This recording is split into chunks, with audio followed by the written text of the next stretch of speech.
A casa caiu para os heróis da luta contra a corrupção.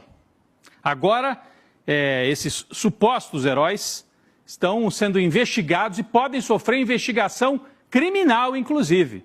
Ontem nós falamos bastante da juíza Gabriela Hart, né? Destacamos porque ela estava ali naquela decisão do Luiz Felipe Salomão, do Conselho Nacional de Justiça, foi afastada do cargo, Gabriela Hart, que a gente tem aqui, só para quem não se lembra, né? Foi a substituta do Sérgio Moro, lá na 13ª Vara de Curitiba. Falamos bastante dela.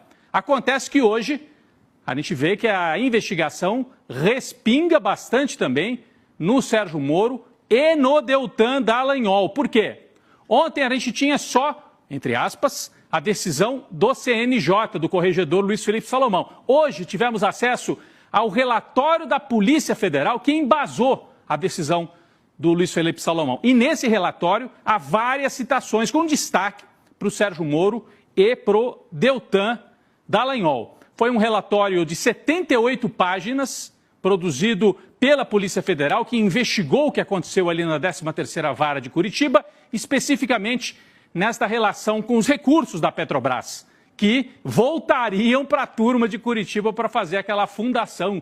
Eles iam administrar mais de 2 bilhões de reais. A gente tem alguns destaques aqui, Gabi. O relatório, como eu falei, de 78 páginas, eu destaquei aqui, acho que tem a última página assinada pelo delegado, está aqui, ó. Ézio Vicente da Silva, delegado de Polícia Federal, em apoio à Corregedoria Nacional de Justiça. Então ele produz um relatório e entregou tudo na mão do Salomão. Olha, é de agora, 10 de abril de 2024, ele conclui a investigação. Isso aqui é o trecho final do relatório, que, entre outras coisas, ele diz que essa turma aí da Lava Jato permitiu a realização de atos de investigação dos norte-americanos dentro do Brasil em desacordo com a legislação brasileira. Esse é o trecho final, mas ele mostra isso em detalhes. Como é que agiram Moro, Dallagnol, depois que o Moro sai, a Gabriela Hart, nessa atuação. Eu vou trazer um outro trecho aqui do mesmo relatório da Polícia Federal, em que há uma espécie de resumo, né? Ele vai passando, são várias hipóteses criminais, como diz o delegado Ézio Vicente da Silva no seu relatório, bastante técnico. A gente tem aqui mais um trecho para mostrar. Ó, hipótese criminal número 1, que ele estabelece lá no relatório. Vou destacar. Sérgio Fernando Hart, Deltan Dallagnol, né? Entre outros, atuaram para promover o desvio por meio de um conjunto de atos comissivos e omissivos e com auxílio de agentes públicos norte-americanos e dos gerentes da Petrobras.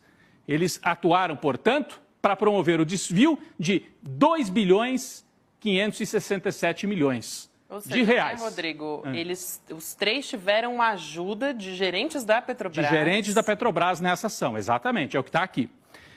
E aí, para quê? Para a criação de uma fundação voltada ao atendimento de interesses privados. Essa aqui é a base de toda a investigação. Isso que, né, ao terminar o relatório, entregar para o Luiz Felipe Salomão, a Polícia Federal aponta, portanto, não só o envolvimento da Gabriela Hart, mas também do Sérgio Moro e do Deltan Dallagnol. Por que ontem a gente falou mais da Gabriela Hart? Porque sobre ela já está acontecendo o processo administrativo de afastamento das funções de juíza. E ela foi afastada. Mas o Moro e o Deltan não vão sofrer essa punição administrativa interna do judiciário, mas podem sofrer processo criminal. E o que chama a atenção, Chico, além dessa explicação assim mais técnica, eu vou chamar a atenção para isso, depois o Guilherme Amado, vocês e o Pedro Serrano, que vai estar aqui com a gente também, podem chamar a atenção para outros pontos, essa relação estranha, para dizer o mínimo, entre a Lava Jato e os Estados Unidos. Em vários pontos isso aparece. Eu destaquei aqui alguns trechos do relatório mostrando essa parceria de Lava Jato, Curitiba, República de Curitiba e Estados Unidos. Vamos ver? Tem mais um trecho aqui para a gente olhar. Relação com a transparência internacional e com as próprias autoridades dos Estados Unidos. A transparência internacional, o nome diz, é uma organização de fora do Brasil, né? E aí diz o relatório do delegado da Polícia Federal. A atividade correcional, ou seja, a investigação, não identificou repasse de dinheiro para a Transparência Internacional. Ele diz isso, quer dizer, não é que a Transparência ganhou dinheiro, mas constatou uma relação de proximidade com os atores que a beneficiou indiretamente e a beneficiaria diretamente por meio de assessoria que seria dada para a constituição da fundação privada. Ou seja, ficou muito claro, a transparência que ia ajudar a organizar essa fundação. Ou seja, eles iam pegar dinheiro da Petrobras, o pagamento de uma multa era dinheiro que se transformaria em dinheiro público e entregar para a gestão indireta ou direta da Transparência Internacional, uma organização com sede fora do Brasil, Chico. Isso é importante, a gente já tratou disso aqui antes, né, Gabi? Mas agora está no relatório da Polícia Federal, né? Em última instância, os escolhidos, a transparência, teriam o poder de indicar quais projetos e entidades que deveriam ser beneficiadas com repasses dessa fundação. Que essa fundação iria apoiar projetos de combate à corrupção com gestão privada. Interessante, né? E a Transparência Internacional é aquela que faz o índice de percepção da corrupção, né? Quem diz quem é mais corrupto no mundo inteiro. É. O que país, que autoridades são mais corruptas ou menos corruptas. Sempre bom lembrar. É isso, né? E aí tem um outro trecho em que fala o relatório diretamente da participação e da parceria com agentes dos Estados Unidos, com autoridades dos Estados Unidos, vieram para o Brasil sem usar os canais corretos, uma relação quase que informal, em muitos casos, com os procuradores, e isso também está no relatório. Diz a Polícia Federal, outro ente que se beneficiou foi o governo dos Estados Unidos da América, que recebeu 170 milhões dos cofres da Petrobras no contexto dos acordos firmados com o DOD, que é um órgão lá do governo dos Estados Unidos. Além de se beneficiar com o apoio do MPF, do Ministério Público Federal, na flexibilização da legislação processual brasileira, né, em oitivas que embasaram suas investigações, criando um ambiente propício para a atuação extraterritorial do governo americano no Brasil. Abriram as portas para os agentes dos Estados Unidos. Digamos que é uma atuação clandestina de agentes de outro país no Brasil. Perfeito. Se isso não fere a soberania nacional, eu não sei mais o que é que fere.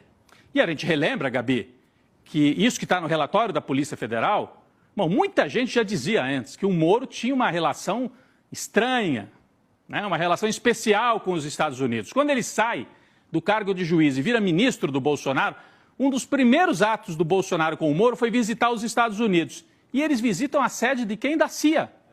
Visitaram a sede da CIA, nunca explicaram direito o que foi essa visita. Nós temos registros da época, foram feitas reportagens na época, eu estou falando de 2019. E tudo isso aqui aconteceu um pouquinho antes, 2016, 17, 18, né? Então, o Sérgio Moro tinha uma relação especial e a gente tem aqui as manchetes, que tratam desse período em que ele, já ministro da Justiça, vai para os Estados Unidos e visita a sede da CIA. Esta relação estranha do Sérgio Moro com os Estados Unidos foi notada por muita gente, não tanto na imprensa brasileira tradicional, que deixou isso para lá. Mas olha, até o Le Monde francês fez matéria sobre isso, Gabi. Também tem o destaque aqui, não sei se a gente consegue mostrar na tela, a manchete desta matéria, eu acho que está travado aqui o nosso sistema, mas eu vou falando. O Le Monde fez matéria na época sobre, está aqui, ó, o naufrágio da Operação Anticorrupção Lava Jato no Brasil. Essa matéria aqui conta todos os bastidores e destas relações, como é que o Moro se criou, como é que ele foi para participar de uma espécie de um treinamento lá nos Estados Unidos, quando ele era juiz de primeira instância ainda, antes de ser conhecido. Então ele foi treinado, de certa maneira, as relações, como é que isso tudo foi se construído. O Le Monde fez matéria, mostrou. A imprensa brasileira é muito parceira da Lava Jato, quase não mostrou. E agora a investigação da Polícia Federal volta a lançar luzes sobre isso, que a imprensa francesa, por exemplo, notou, Chico, e muita gente notava, né?